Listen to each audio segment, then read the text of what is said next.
दुनिया के एक सबसे बड़े मंच पर भारत ने पाकिस्तान को घेर लिया। इसी मंच पर पाकिस्तान का बुर्का उतारकर उसके आतंक परस्त चेहरे को दुनिया के सामने खोल भी दिया। तो क्या अब आतंकवाद पर दोहरी नीति नहीं चलेगी?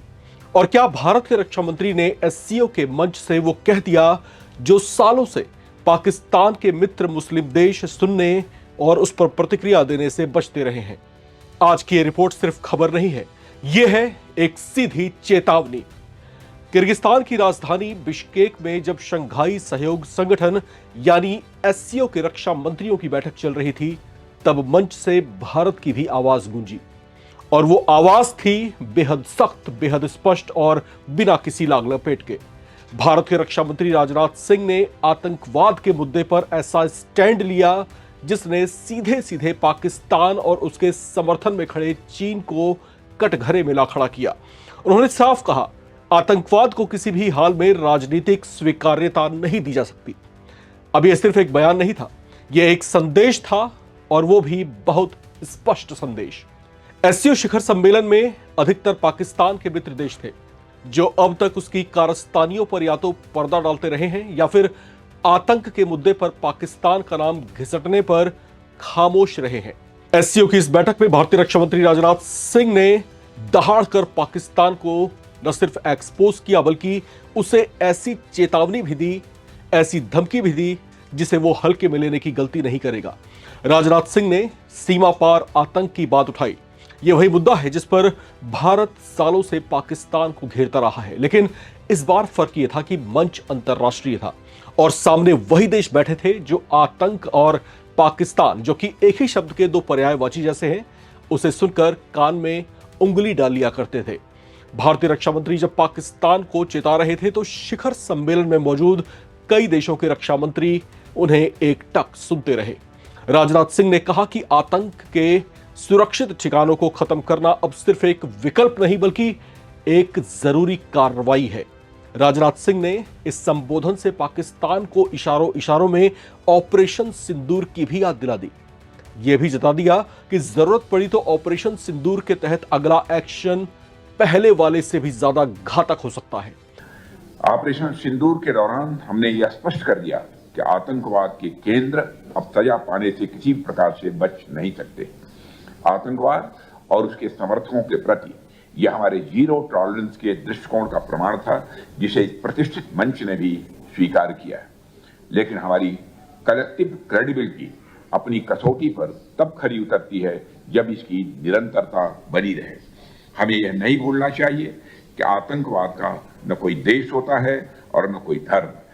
टेररिज्म और इनोसेंट ह्यूमैनिटेरियन लॉस के लिए कोई भी वजह, चाहे वह वास्तविक हो या काल्पनिक, जायज नहीं है।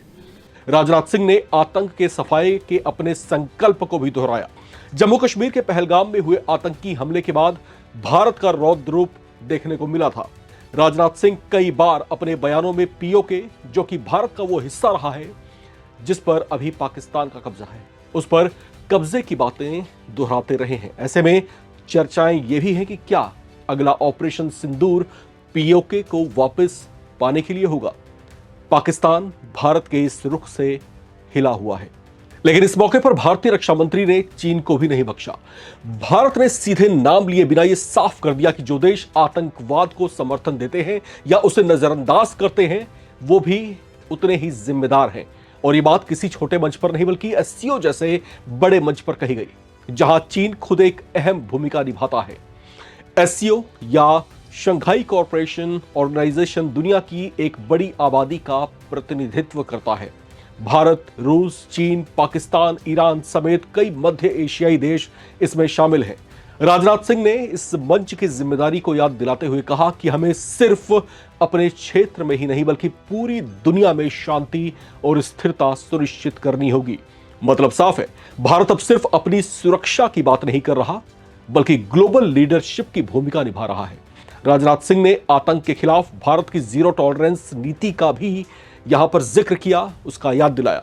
उन्होंने बता दिया कि जीरो टॉलरेंस सिर्फ एक शब्द नहीं, भारत की एक अटूट अचूक रणनीति भी है। एससीओ के मंच पर भारतीय रक्षा मंत्री का यह अंदाज दिखाता है कि अब भारत सिर्फ ओपिनियन देने वाला देश नहीं बल्कि आज भारत एजेंडा सेट कर रहा है। एससीओ जैसे मंच पर इस तरह की सख्त भाषा ये दिखा रही है कि भारत अब डिप्लोमेटिक सॉफ्टनेस से आगे नहीं बढ़ रहा, बल्कि उससे कहीं आगे बढ़ चुका है। ऐसे में सवाल उठते हैं कि क्या अब आतंक के मुद्दे पर चीन और पाकिस्तान पर अंतर्राष्ट्रीय दबाव बढ़ेगा, और क्या भारत की ये आक्रामक जीरो टॉलरेंस वाली रणनीतिक गेम बदल देगी? ऑपरेशन सिंदूर से ट्रेलर तो भारत पहले ही दिखा चुका है। आपको क्या लगता है, जरूरत पड़ी तो ऑपरेशन सिंदूर का अगला एक्शन कैसा होना चाहिए? आतंक के खिलाफ लड़ाई के साथ साथ और क्या हासिल करने के लिए होना चाहिए? कमेंट बॉक्स में भारत माता की जय लिखें और अपनी राय भी लिखकर शेयर करें। देखते रहें नवभारत टाइम्स।